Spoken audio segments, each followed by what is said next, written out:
राधा को बाहर कीजिए द्वारका से, उसी के कारण ये सब संकट आ रहे हैं। मूर्खता मत करो। यदि कृष्ण ने कहा है राधा दोषी नहीं है, हमें इसे स्वीकार करना चाहिए। यहाँ द्वारका में सभी की मति मारी गई है। कृष्ण, अब क्या करोगे तुम? कहाँ हो?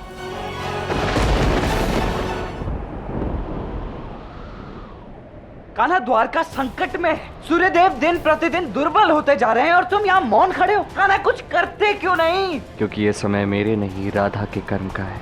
राधा की? वो क्या करेगी? कान्हा नारायण तुम हो, तुम्हें ज्ञात है कि ये कृत्य सामने किया है, सामने चुराई है श्यामंतक मणि। तो प्राप्त करो इसे और रोको उस दुष्ट के इस कृत्य को। कान्हा, हाँ, मैं नारायण हूँ और इसलिए सृष्टि के नियम को मैं तोड़ नहीं सकता था। ये राधा का कर्म है और उसे ही साकार करना होगा, मैं कुछ नहीं कर सकता। कान्हा, तुम अवश्य मुझसे कुछ छिपा रहे हो। कारण ये नहीं है। जो भी कारण है मुझे बताओ, अभी बताओ। समय से पूर्व सब कुछ मैं आपको भी नहीं बता सकता दाऊ, और ये आप भी जानते हैं। बस इतना कहूंगा कि मैंने आपको दायित्व सौंपा था श्यामंतक मणि की रक्षा का, और आप उसे निभा नहीं पाए। अब चाहे जो कुछ भी हो जाए, जो कुछ भी करना पड़े, आपको उस मणि को ढूंढ कर लाना ही होगा, और इसमें मैं आपकी कोई सहायता नहीं कर पाऊंगा। ठीक है फिर, अब देखना कान्हा, अब चाहे धरती पलट जाए या समय का चक्र रोकना पड़ जाए, किंतु मैं वो मणि ढूंढ कर रहूंगा। तुम भले ही ना करो, किंतु मैं, राधा का ये दाऊ, उसकी सहायता अवश्य करेगा।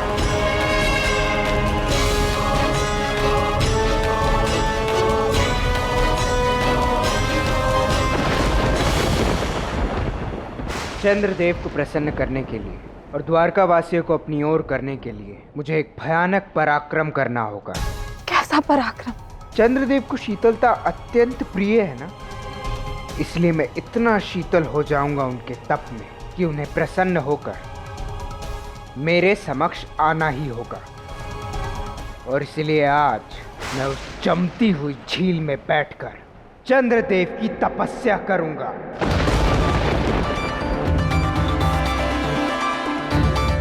मैं तुम्हें ये करने की अनुमति नहीं दूंगी। मैं तुम्हें मेरी आंखों के सामने तुम्हारे प्राणों से खेलता हुआ नहीं देख सकती। आर्य साहब, माता बिल्कुल ठीक कह रही है। नहीं लक्ष्मण, बिना पराक्रम के कोई भी युद्ध जीता नहीं जा सकता, इसलिए पराक्रम तो आवश्यक है। और वैसे भी मैं तो स्वयं महादेव का अंश हूं, मुझे किसका भय है? लक्ष्मणा जी। तुम जानती हो ना तुम्हें क्या करना है। जी, किंतु आप अपना ध्यान रखना। पुत्र, पुत्र।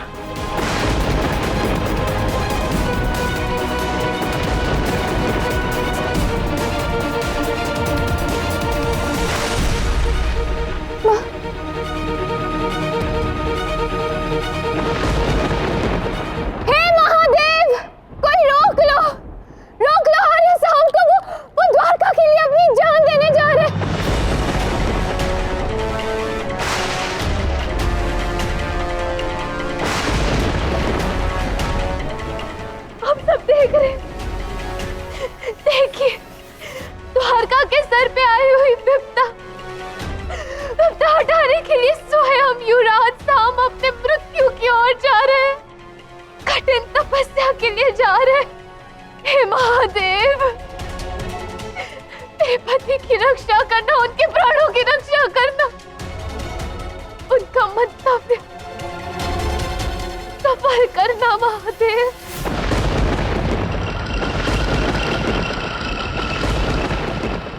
द्वारका की समस्त सेना लगा दो, प्रांत का हर छोर, हर एक कोना छान मारो। वो मणि यहीं कहीं है, सांब उससे अपनी दृष्टि से अधिक दूर नहीं छिपाएगा। हम उसे ढूंढ कर रहेंगे पिताश्री। कुछ भी करना पड़े पिताश्री करेंगे, परंतु श्यामंतक मणि पर आंच नहीं आने देंगे। हाँ पितामह, हम हमारे प्राण दे देंगे, परंतु वो मणि को ढूंढ कर रहेंगे। इस बार मुझे उस सांब की हार चाहिए। राधा पर कोई भी आक्षेप नहीं आना चाहिए, किसी भी मूल्य पर।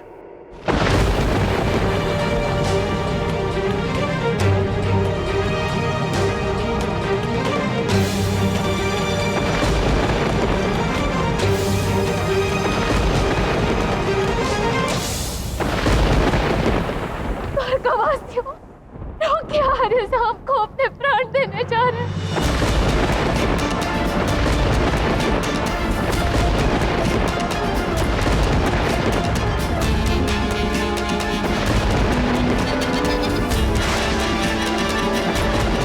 नहीं, मैंने कहा था आप सब कि राधा के कारण विपदा आ रही है, किंतु किसी ने भी मेरी नहीं सुनी।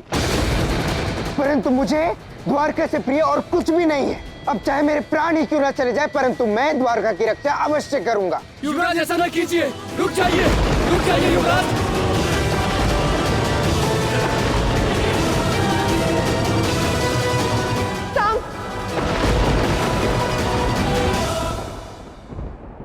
साम रुको, साम ये क्या कर रहे हो? बाहर निकलो।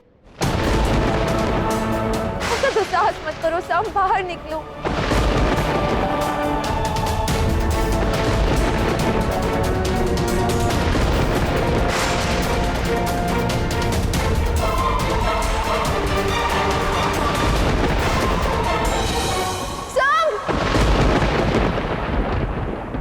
लक्ष्मणा रोको, उसे उसके प्राण चले जाएंगे।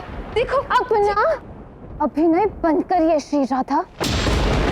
अगर आर्य साम की और द्वारका की इतनी चिंता थी, इतना ही प्रेम था, तो आप यहाँ क्या कर रही है? द्वारका छोड़ के गई क्यों नहीं? नहीं, किंतु मैं हूँ श्री राधा, प्रेम की मूर्त। आपको किसी की चिंता नहीं है और ना ही किसी से प्रेम। अगर ऐसा होता तो द्वारिका छोड़कर जाती, यहाँ रहकर विपदाएं नहीं लाती।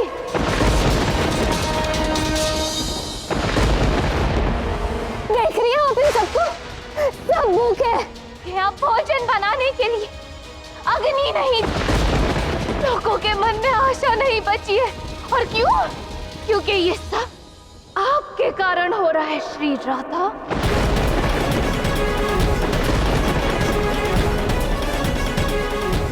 अरे साहब इतना कुछ कर रहे, आपने क्या किया द्वारका के लिए? हाँ, केवल संकट लाए हैं आप।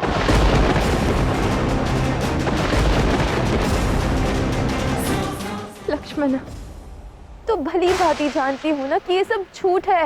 हम द्वारकावासियों से पूछ लेते, बताइए आप सब, क्या राधा कारण नहीं है इन सब की? नहीं, यही सत्य है।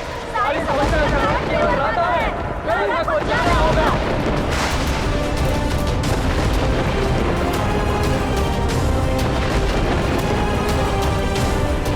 देख लिया आपने श्री राधा, पूरी द्वारका क्या चाहती है, उनका निर्णय तो सुन ही लिया आपने।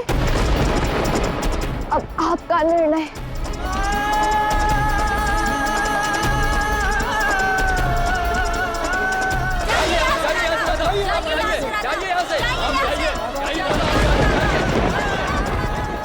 इस परीक्षा में हमें उत्तीर्ण होना है राधा। द्वारका वासियों का प्रेम, उनका विश्वास पुनः अर्जित हमें करना है।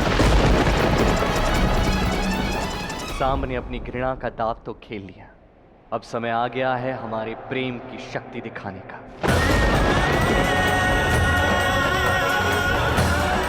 अपने भीतर के प्रेम सागर को जागृत करो राधा। अपने भीतर के प्रेम के सागर का ये द्वार अब खोल दो।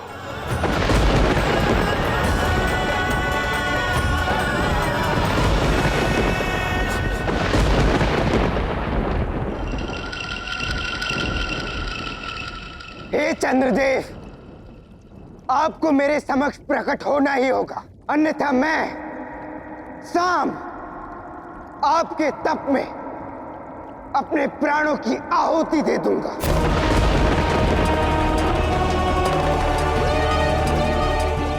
ओम चंद्राय नमः। मिली, चलो।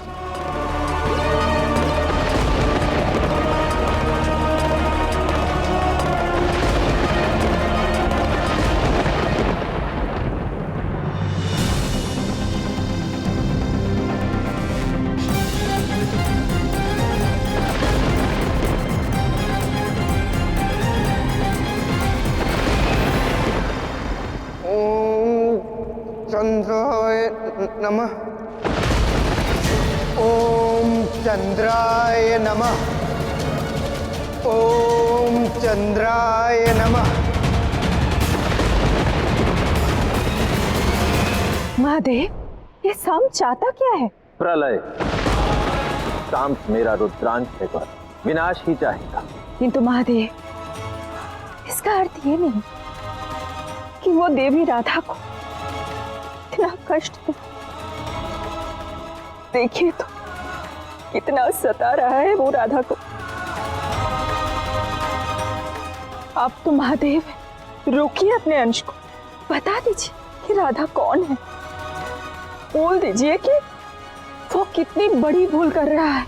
गौर, नियति ने शाम के लिए एक भिन्न यात्रा सोच रखी है, मैं उसमें हस्तक्षेप नहीं कर सकता। आप हस्तक्षेप नहीं कर सकते, मेरे भ्राता कृष्ण करना नहीं चाहते।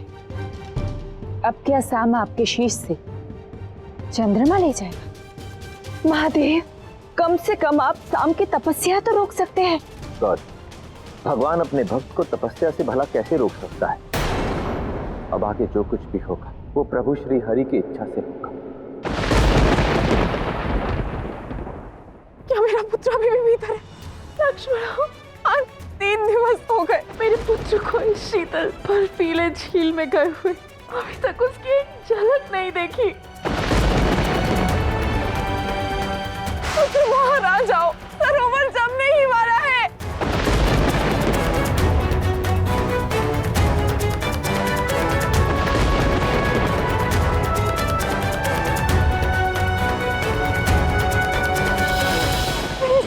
मेरे पुत्र को बचा लो। मिली मणि? नहीं पिताश्री। है तो यहीं कहीं, बस हम उसे ढूंढ नहीं पा रहे। एक बार वो मणि मिल जाए,